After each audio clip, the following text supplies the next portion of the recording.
Salut tout le monde, bienvenue à notre 7e séance de Technicum. Alors on va continuer le travail sur les structures rythmiques et on va s'atteler tout de suite à notre petite séquence pour l'échauffement. Alors, les 2 premières semaines, on a travaillé sur cette phrase de D'Agostino. On va continuer à travailler sur cette même phrase.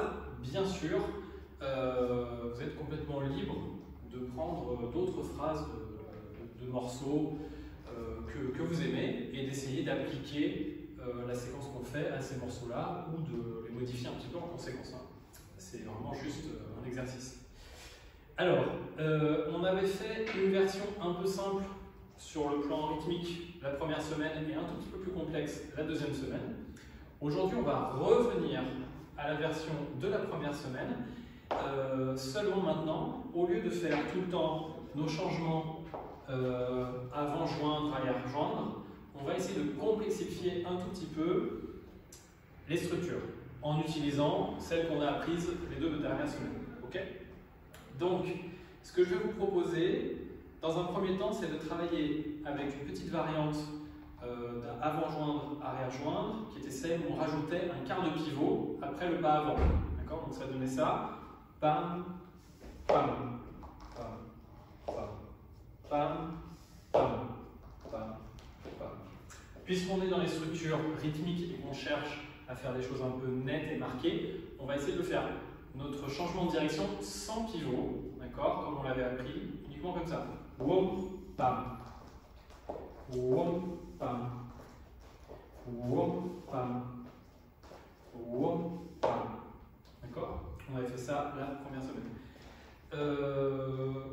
Maintenant, il va falloir intégrer la variation rythmique de l'échauffement sur ces pas-là.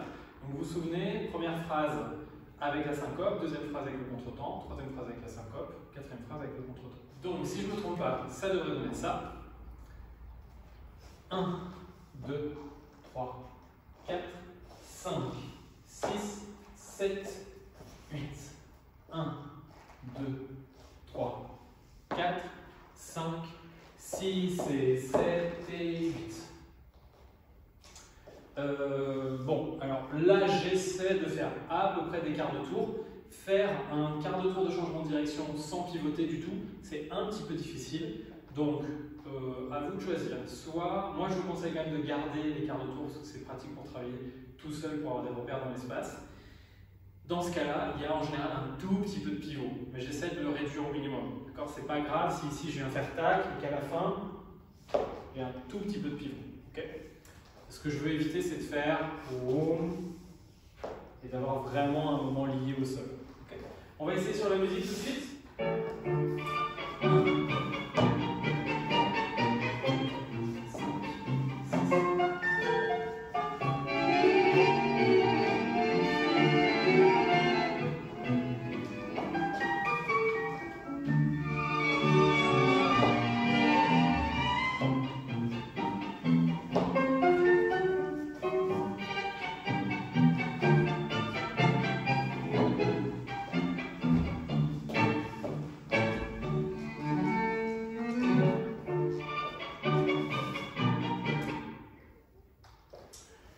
Donc ça, c'est la première possibilité.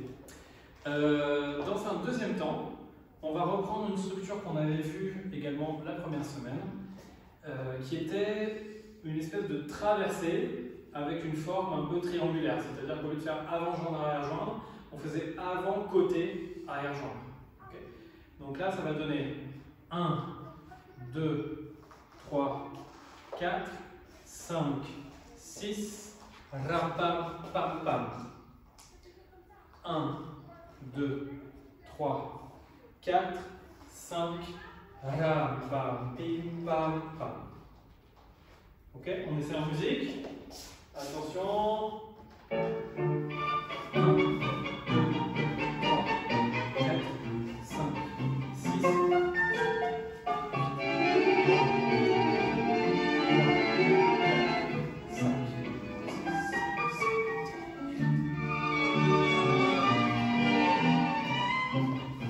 Bien, alors, maintenant qu'on a ces 2 variantes, on va en faire une troisième un tout petit peu plus compliquée en essayant de les mêler et en rajoutant aussi un petit peu de croisée.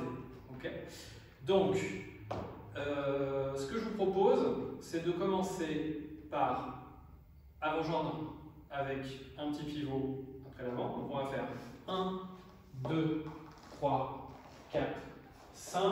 Là, au lieu de joindre, rejoindre, on va ouvrir un tout petit peu. Donc je vais faire une ouverture, voire reculer un tout petit peu mon pied. Et ensuite, je vais venir faire des petits croisés sur les syncopes. Ram, pam, pam, pam. Je ramène, et de là, je vais passer à ma deuxième phrase, où je vais recommencer avec avant et mon changement de direction arrière.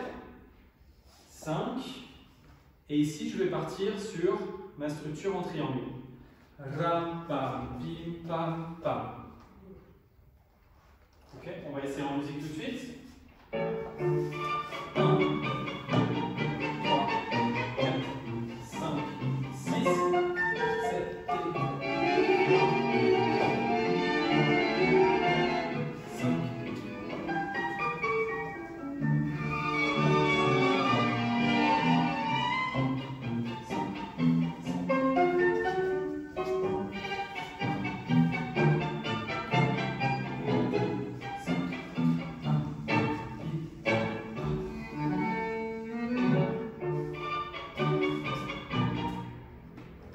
Voilà, donc comme vous pouvez le constater, toutes les structures qu'on a apprises depuis le début et qu'on va continuer à apprendre, eh ben, on peut faire une sorte de puzzle avec. Il faut réfléchir à comment on peut les emboîter un petit peu. Et après, on se fabrique ses propres séquences pour les échauffements, les entraînements, les exercices. Le but, c'est pour l'instant, je dirais, de continuer à les travailler un petit peu indépendamment les unes des autres. Première chose, pour ouvrir son panel.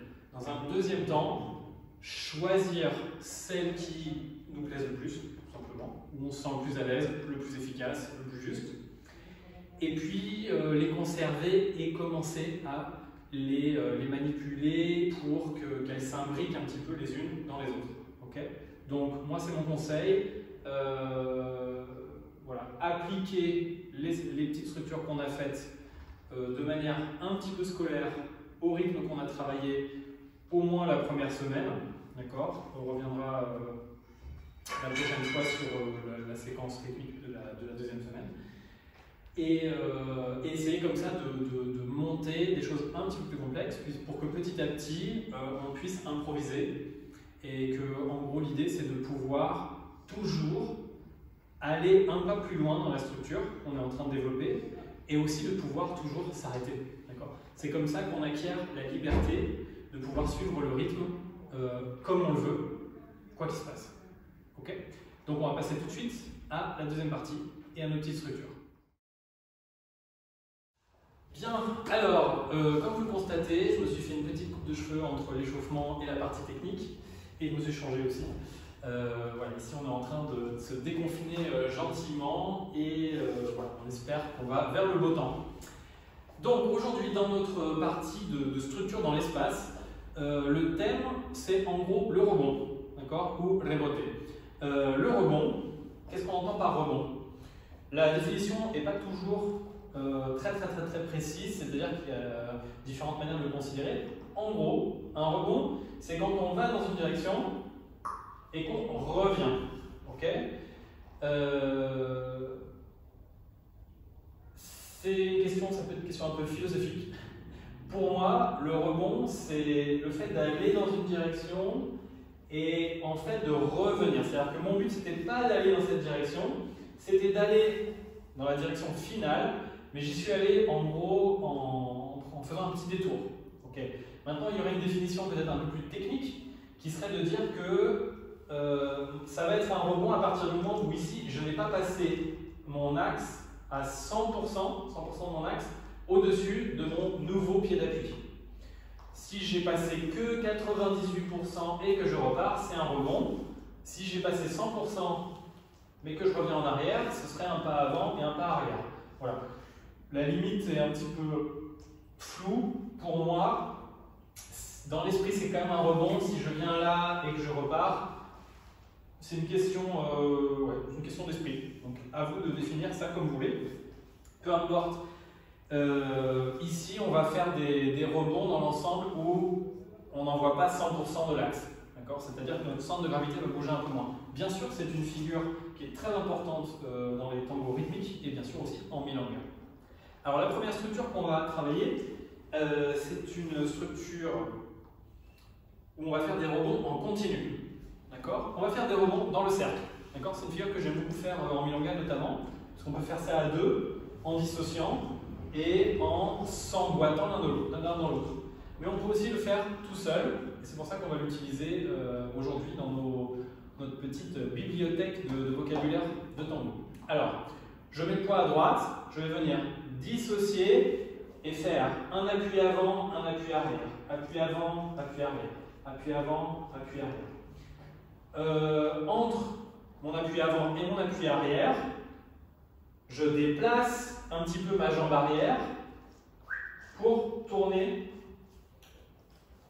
autour de mon pied gauche. En gros, c'est un petit peu comme si j'avais un cercle et que mon pied gauche, il était vaguement au centre. Alors, il n'est pas très précisément au centre, je ne fais pas un compas très précis, la configuration du compas.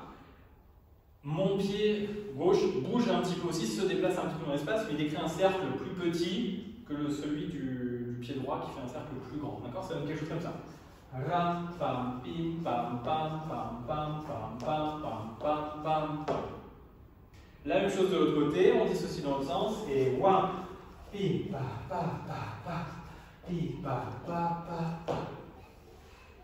Ok. Première structure, je vous laisse la travailler un petit peu. Il n'y a pas vraiment de difficulté, juste que n'oubliez pas cet élément fondamental qui est qu'on dissocie, on fléchit un petit peu pour aller faire des rebonds et on essaie de un peu moins déplacer notre centre de gravité. C'est-à-dire que mon but, ce n'est pas d'aller là-bas, puis là-bas, puis là-bas, puis là-bas, c'est de rebondir, de rester toujours un peu dans l'entre-deux. C'est le principe du rebond, c'est on reste entre deux espaces. C'est ce qui nous permet d'aller plus vite et de marquer des choses très rythmiques notamment. Ok, ça c'était la première structure.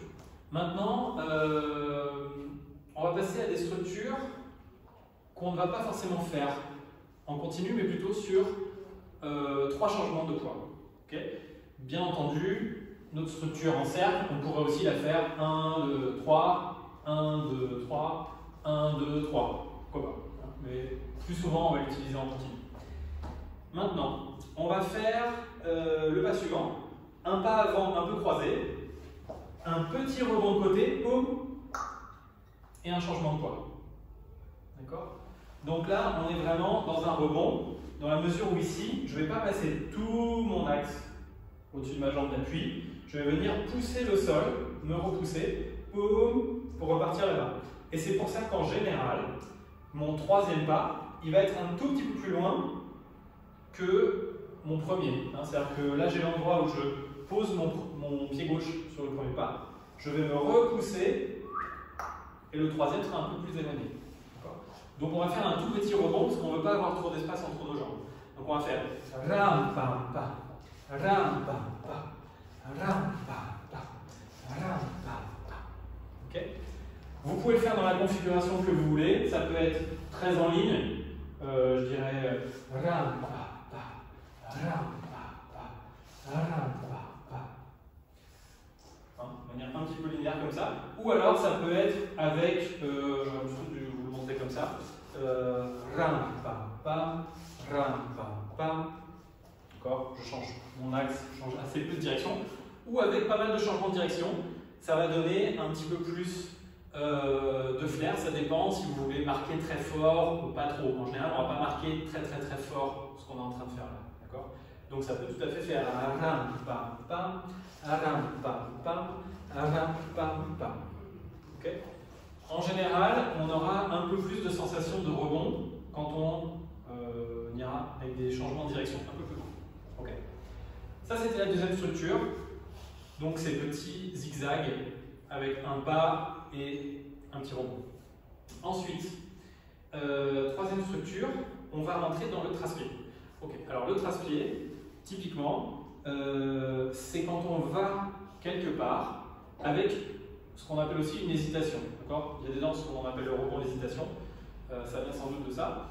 C'est-à-dire que je veux aller là-bas, mais je ne vais pas y aller directement, je vais repasser du poids avant d'y aller vraiment. Je vais y aller en 2 temps, en quelque sorte. Moi, on me l'a expliqué comme ça en tango, c'était Horacio Godoy, qui disait que c'était un peu comme si on se prenait les pieds dans quelque chose. D'accord. Donc ça donne un peu ça, ram, pam, wam, pam, yam, pam. Donc ici, typiquement, on ne passe pas tout l'axe, d'accord, sinon ça va faire yam, pam, pam, on va être en retard, parce que c'est le plus souvent pour des choses assez rapides. Maintenant, j'ai eu un autre professeur qui m'a aussi dit que le trace-pied, en général, c'était accompagné d'un changement de direction. Par exemple, on va faire ram, pam, pam. Okay. Ce qui change un petit peu la donne, parce que soit on le pense comme aller dans une direction, mais en 2 étapes, j'y vais et non et si, c'est comme ça. Soit je vais quelque part et en fait, je vais un tout petit peu ailleurs. Je vais là, non, je vais plutôt par là. D'accord. Bon, peu importe. Peut-être que c'est intéressant pour vous de savoir que ça peut être compris de manière très légèrement différente. Ce qui nous intéresse, c'est que ça va se passer la plupart du temps sur le contretemps.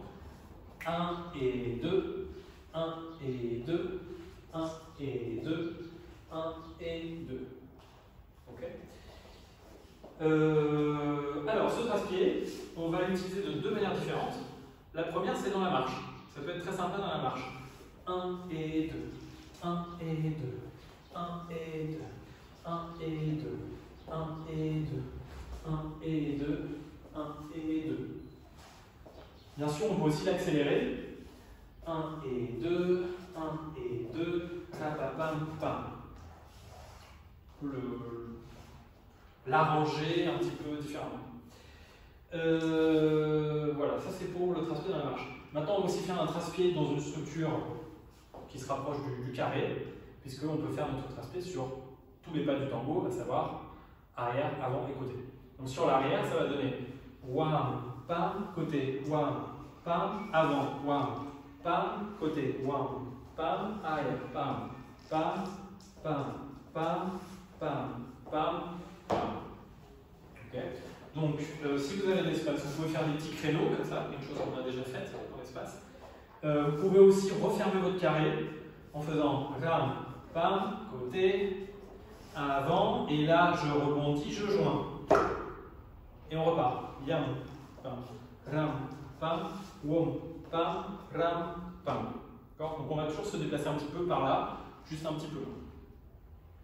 Voilà, donc si on fait un petit récapitulatif, aujourd'hui on a travaillé sur le rebond, d'accord. Donc pendant que vous travaillez ces différentes structures et que vous les organisez dans votre tête, bien entendu, vous pouvez en ajouter d'autres que vous connaissez déjà. Donnez-leur des noms, donnez-leur des numéros, faites-vous une liste, organisez-les comme vous aimez. Mais le but, c'est qu'après, en improvisation, vous n'ayez pas forcément besoin de passer des heures à vous dire « Tiens, qu'est-ce que je vais faire maintenant ?» Parce que le moment de musique qu'on voulait faire avec cet élément, il est passé. D'accord. Donc petit à petit, c'est pour construire les choses. Donc essayez de les organiser au mieux.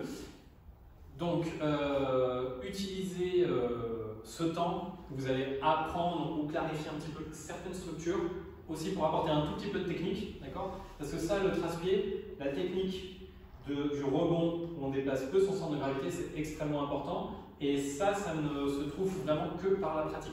C'est vraiment pratiquer, pratiquer, pratiquer. Et notamment pour la milonga, c'est pour ça qu'au début on se sent toujours un peu inconfortable en milonga. C'est parce que le trace-pied, le travail sur l'axe là n'est pas assez maîtrisé. On a besoin de contrôler des déplacements de notre axe très faibles, très petits et très précis. D'accord. Donc ça c'est assez difficile. Donc on va utiliser le temps de travail que vous accordez pour ces structures. Pensez aussi un tout petit peu à la technique. Okay. Voilà, et bien on va passer tout de suite à la partie d'improvisation. Bien, on va à présent passer à la troisième partie de notre cours. Aujourd'hui, on va rentrer dans des petites notions de musicalité. Je vais faire un petit préambule qui aura peut-être l'air un petit peu basique, mais qui est nécessaire. C'est quelque chose qu'on fait très souvent en cours avec Tania. Et en général, quand on demande certaines définitions à nos élèves, même si on sait très bien qu'ils ont une idée globalement à peu près claire de ce que sont les termes que je vais employer, c'est assez rare qu'on ait des réponses très précises sur les définitions. Donc je me permets de vous les donner maintenant.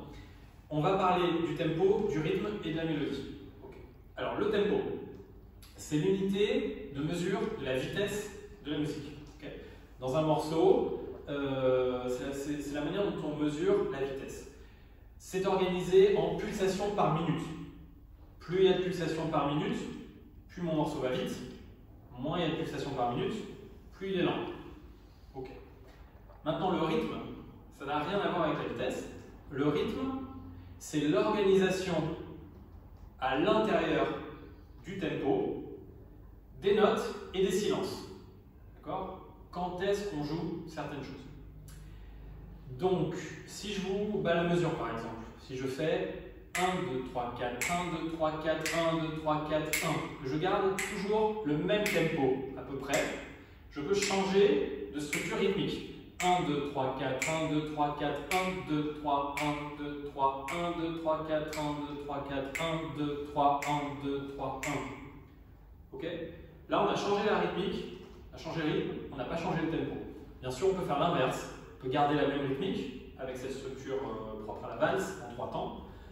1, 2, 3, 1, 2, 3, 1, 2, 3, 1, 2, 3, 1, 2, 3, 1, 2, 3, 1, 2, 3, 1, 2, 3, 1, 2, 3, 1. Garder la rythmique et changer le tempo. Donc c'est des choses qui sont complètement différentes. La mélodie, quant à elle, en gros c'est l'air du morceau. C'est ce dont on se souvient quand on pense à un morceau et qu'on va dire par exemple, tiens, qu'est-ce que c'est ce morceau qui fait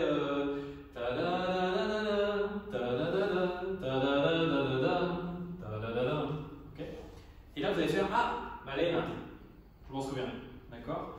C'est ce qu'on peut chanter. Si je vous fais, c'est quoi ce morceau qui fait ta ta ta ta ta ta ta ta ta ta ta ta ta ta, là ça ne parle pas du tout, d'accord? C'est très différent. Ça aurait été, on va dire, la structure rythmique. Bien.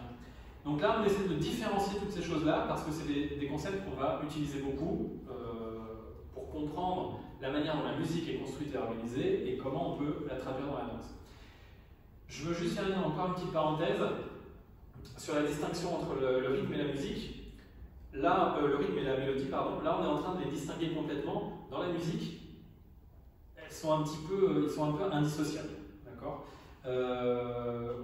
Où en gros, un instrument, quand il produit un son, c'est toujours à la fois rythmique et mélodique.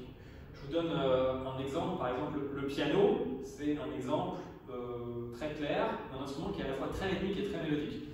Un piano, c'est un instrument de percussion, un marteau qui vient frapper une note, une corde. Donc cette corde, elle est frappée, c'est un point dans le temps. Donc ça nous permet de créer plein de points dans le temps, c'est de la rythmique. Mais cette note, elle a aussi une hauteur. Et quand j'en joue plusieurs, ça va créer une certaine continuité. C'est ça la mélodie. C'est des notes de différentes hauteurs qui vont se succéder pour créer une ligne, créer une certaine continuité. Donc on a les deux aspects. En plus, sur un piano, on peut aussi faire des accords, bien sûr. On a aussi une pédale qui nous permet de donner de la longueur au son qu'on produit. Bon. Maintenant, si je prends un exemple un petit peu caricatural, par exemple la batterie. La batterie, évidemment, c'est un instrument surtout percussif. Donc, on va penser uniquement à la rythmique. C'est bien sûr comme ça qu'on l'utilise majoritairement. Mais il faut savoir que, par exemple, une batterie, ça s'accorde aussi. Parce que chaque tome, chaque différente partie de ma batterie, de mes différentes percussions que j'utilise, elles sont accordées, elles ont une note, elles ont aussi une hauteur.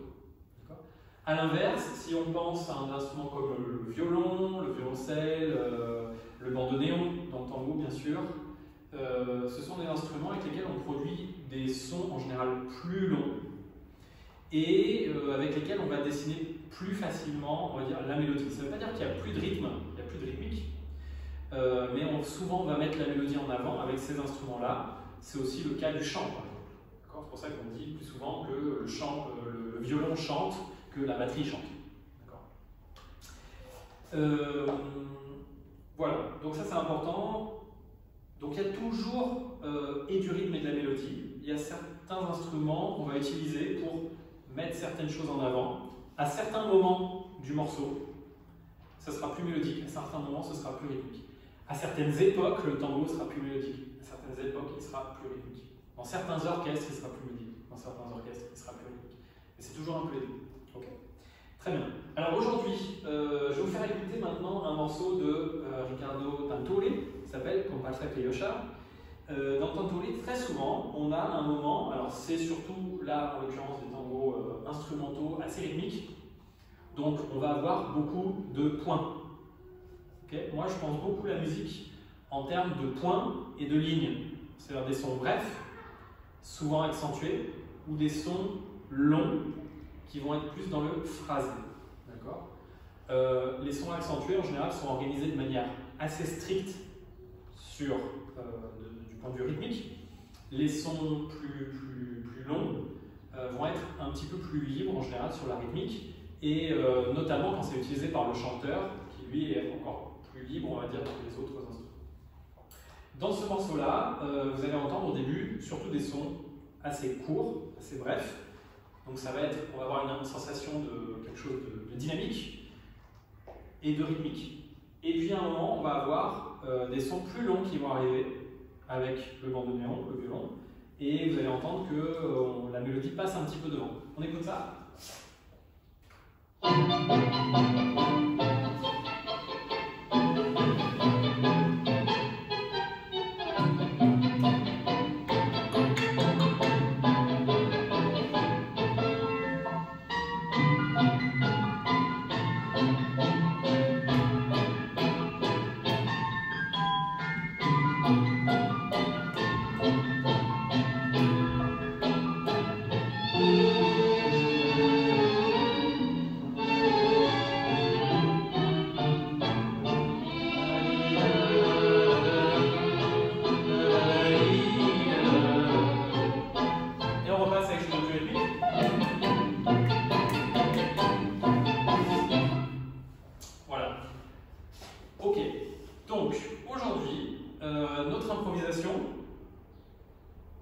Jusqu'à présent, l'improvisation qu'on a faite depuis 2 semaines, c'était, on va dire, purement rythmique. Hein, on faisait que des choses assez marquées.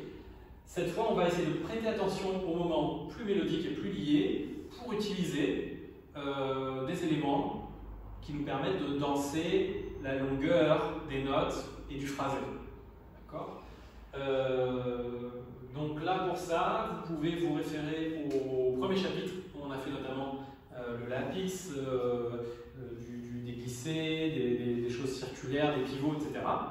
pour cette partie-là. Et pour les parties où on veut faire des choses plus rythmiques, bien entendu, on va pouvoir utiliser les structures qu'on a apprises depuis 3 semaines maintenant.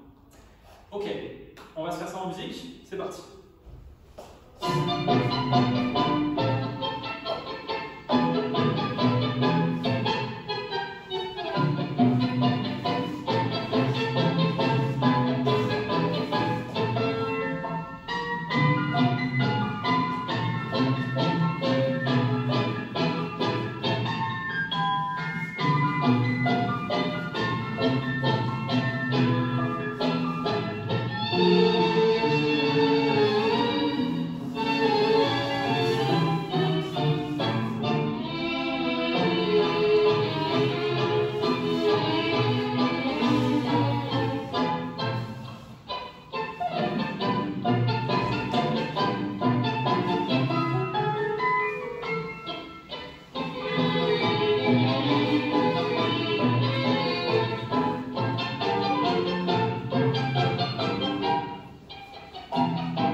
Voilà, à présent c'est à votre tour de mettre en place tout ça.